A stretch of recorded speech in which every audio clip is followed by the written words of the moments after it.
Hello friends, स्वागत है आप सभी का एक बार फिर से आपके अपने यूट्यूब चैनल ट्रायम्फ एकेडमी पे।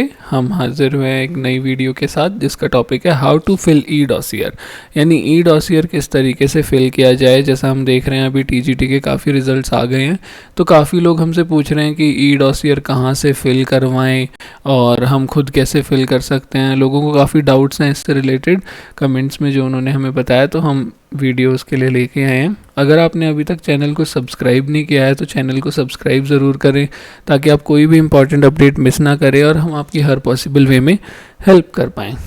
तो सबसे पहले जब आप इस तरीके से लॉगिन कर लेंगे और अपना रिज़ल्ट चेक कर लेंगे, तो रिज़ल्ट चेक करने के बाद आपको बोला जाएगा you have been shortlisted for the post जो भी आपकी है, और आपको उसके अकॉर्डिंग अपना ई डॉसियर अब फिल करना है। तो हम यहाँ पे जाके ई डॉसियर्स पे क्लिक करेंगे।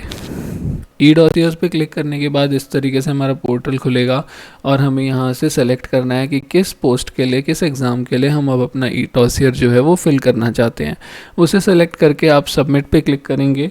सबमिट पे क्लिक करने के बाद इस तरीके से आपके सामने आपकी पर्सनल डिटेल्स जो हैं आ जाएंगी। Name of the candidate, father's name, mother's name, spouse name, permanent address, correspondent address, pin code, mobile ID, date of birth, सब कुछ, एज आपकी, ये सारी की सारी जो फील्ड्स हैं ये आपके सामने फिल होके आ जाएंगी। आप यहाँ से अपनी फील्ड क्रॉस चेक कर सकते हैं। इसमें से आप सिर्फ करस्पॉन्डिंग एड्रेस और पिन कोड को ही एडिट कर सकते हैं।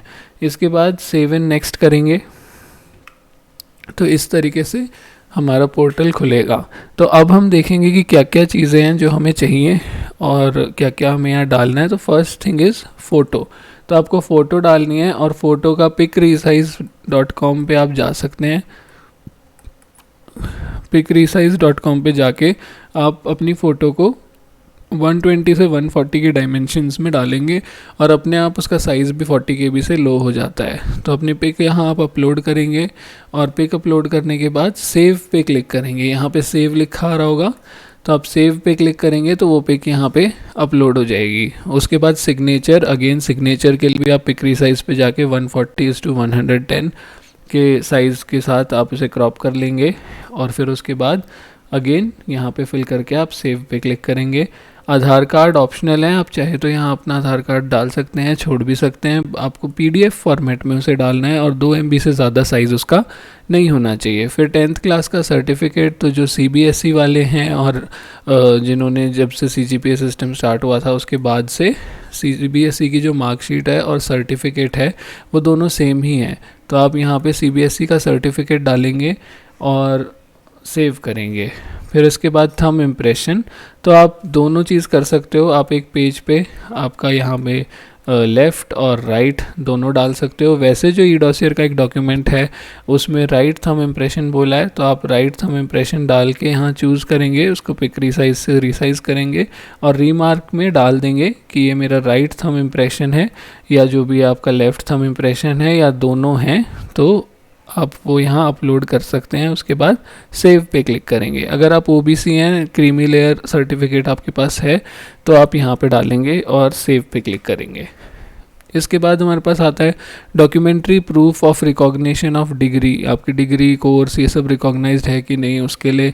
तो जैसे आपका NCT सर्टिफिकेट है आप यहाँ अपलोड कर सकते हो, यहाँ पे ये ऑप्शनल है।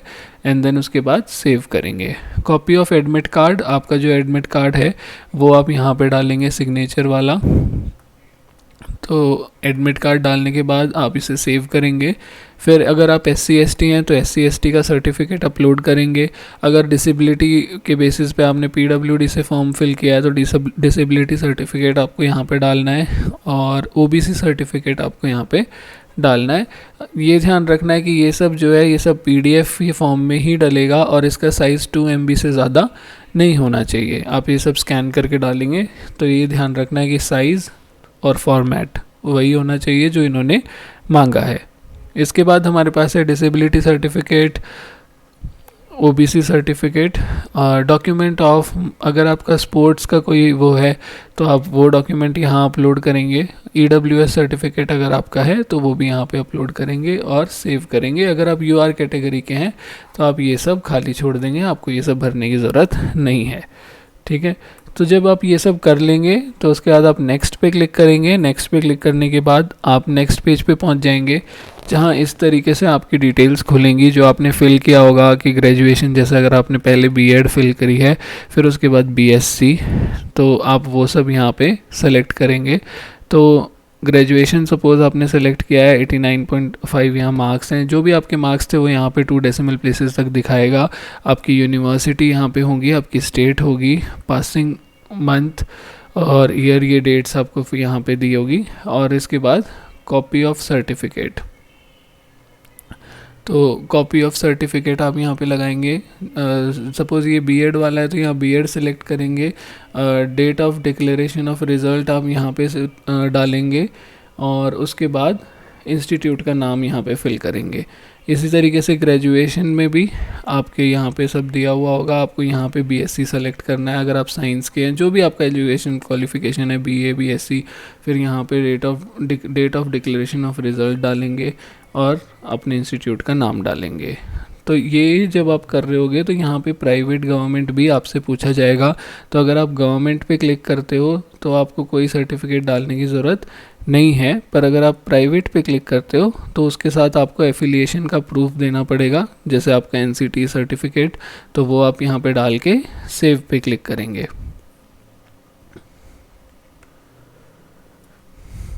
इसके बाद लिस्ट ऑफ डॉक्यूमेंट्स जो आपकी एजुकेशनल क्वालिफ़िकेशन के लिए चाहिए, तो सबसे पहले copy of marksheet of 8th, अगर आपका 8th वाला बोर्ड वाला है, बाकी ये नहीं भरोगे आप तो भी चलेगा क्योंकि वो ऑप्शनल है।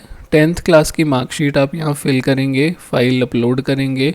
सब्जेक्ट्स जो भी आपके थे, maths, science, social science, English, Hindi, वो सब आप यहाँ पे फिल करेंगे। मार्क्स आपके कितने आए हैं, अगर आपकी सीजीपीए है तो आपकी सीजीपीए सपोज 9.8 है आउट ऑफ 10 है, रिमार्क्स में आप लिख देंगे पास और सीजीपीए सिस्टम, ठीक है। ऐसे ही 10th का सर्टिफिकेट लगाएंगे, तो 10th का सर्टिफिकेट और मार्कशीट सेम है तो आप दोनों में सेम चीज़ डाल सकते हो, सब्जेक्ट्स और ये सब जो ऊपर है सेम।